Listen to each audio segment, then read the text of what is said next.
Olá, meus irmãos, eu sou o PH Pereira, do canal Teologizando. Vocês sabem, o meu livro ainda está à disposição, vou deixar os links aqui embaixo na descrição, ok, meus irmãos? Meus irmãos, nós estamos diante de uma pergunta bem interessante e eu estou gravando esse vídeo em resposta a um irmão que chamou-me lá no Messenger, ok? Se esse trecho da mulher adúltera de João capítulo 8 fazia parte ou não dos manuscritos. Manuscritos são cópias, tá? Dos manuscritos originais, ou dos melhores e mais antigos manuscritos. Na verdade, existem variantes. Quando nós nos deparamos com algumas versões de Bíblias, nós temos significativas variantes. Ou seja, muito provavelmente você vai encontrar uma notinha de rodapé dizendo assim: olha, alguns manuscritos incluem esse trecho, outros não. Ou ainda pode se conter uma informação dizendo assim: nos melhores e mais antigos manuscritos, esse trecho não fazia parte do seu original, tá bom? Na verdade, desde o capítulo 7, verso 53 de João, prosseguindo no capítulo 8, verso 1 até o verso de número 11, o trecho ali da mulher pega em ato de adultério, existem alguns manuscritos mais antigos que omitiram ou excluíram completamente. Eu não tenho problema nenhum em aceitar a veracidade e a confiança que esse texto bíblico quer nos passar e pelo fato de estar incluída em nossas traduções, em algumas versões de Bíblias, né? Até porque a história se harmoniza com o restante da Escritura, com o restante dos Evangelhos, com o restante do que Jesus fez, falou e passou a perdoar pecados, né? Então não tem problema nenhum em aceitar o texto como sendo fidedigno e confiável. Existem algumas versões de Bíblias que trazem o texto entre colchetes, outra em itálico, outras omitem completamente. Essas Bíblias são, ou essas versões de Bíblias são provenientes do chamado, da escola manuscritológica, chamada crítica textual ou texto crítico. Vocês sabem, existem três escolas manuscritológicas, né, que se dedicam a estudar os manuscritos originais. Primeiro, nós temos o textus receptus. O que é textos receptos? A palavra recepto significa recebido. Por quê? Porque foi recebido pelo povo na época. É a escola que se propôs ali, no contexto do século XVI, da Reforma, a, a se aproximar muito dos originais. É, alguns homens, como por exemplo Erasmo de Roterdã, Ximenes, os irmãos Eusever ou Eusiver, né, ajudaram na promulgação desses manuscritos. É o texto que foi recebido pelos reformadores, né, pela igreja daquele contexto da época, né? A, a versão King James, né, o Textus Receptus serviu como base para a versão King James, que é muito confiável, né, muito séria essa versão. Depois nós temos uma segunda escola chamada de a crítica textual. Os manuscritos, alguns defendem que são os mais antigos, os melhores, né? O problema é que são provenientes do Egito, né?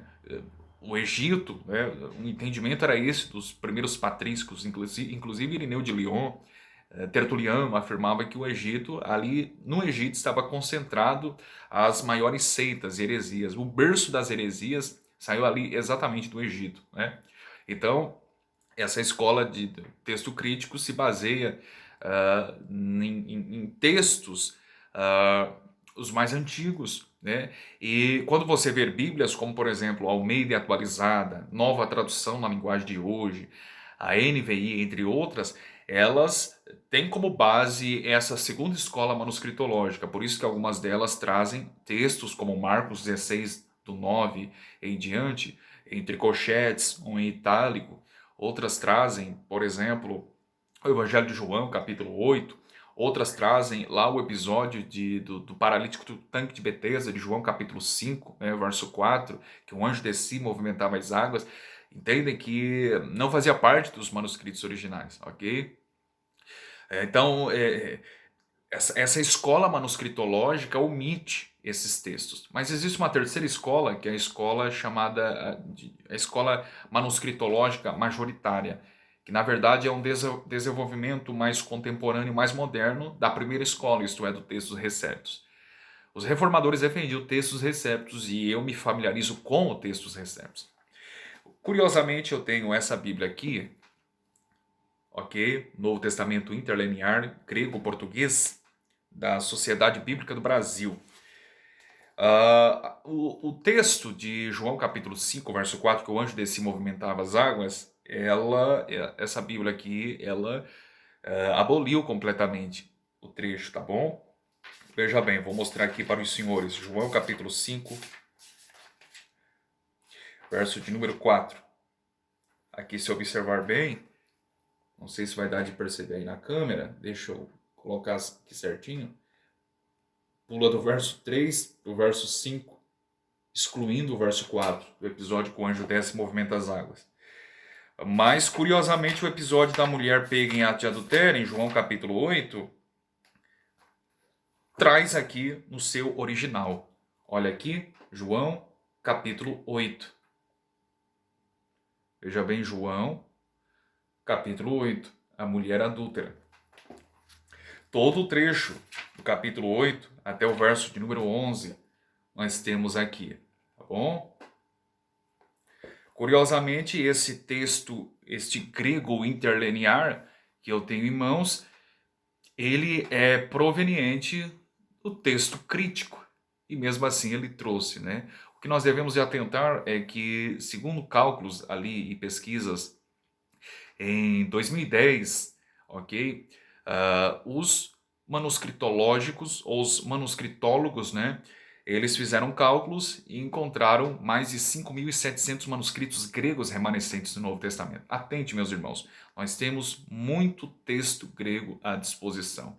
Mas note que nós não temos mais os autógrafos, isto é, os escritos originais, escritos exatamente por Paulo, por Pedro, por João e etc. O que nós temos hoje é a cópia da cópia da cópia. Percebe? É claro que nós recorremos aos textos originais, mas mesmo os textos originais, a gente não se pega assim com tanta firmeza, porque hoje nós temos a cópia da cópia da cópia. Mas eu me agarro mais ainda ao textos receptos, que é o texto oriundo da Reforma, é o texto defendido pelos reformadores. Mas PH, e o episódio lá da mulher pega em ato de adultério, constava ou não nos originais? O que nós temos ali é que, na verdade, cerca de 900 manuscritos gregos consta esse trecho todo da mulher pega em ato de adultério. Ou seja, a grande maioria contém, né? Mas uma minoria elimina completamente, dizendo que não tem. Por que será que não fazia parte desses antigos, dessa minoria antiga de manuscritos? Existe uma possível resposta dizendo assim, para evitar qualquer tipo de libertinagem na igreja. Inclusive, Santo Agostinho argumentava nesse sentido, que eliminaram esse trecho da mulher pega em ato de adultério, de João capítulo 8, nos primórdios da igreja, para evitar qualquer tendências ao pecado. Porque Jesus disse para a mulher adúltera, né? Aquele que não tiver pecado, atire a primeira pedra.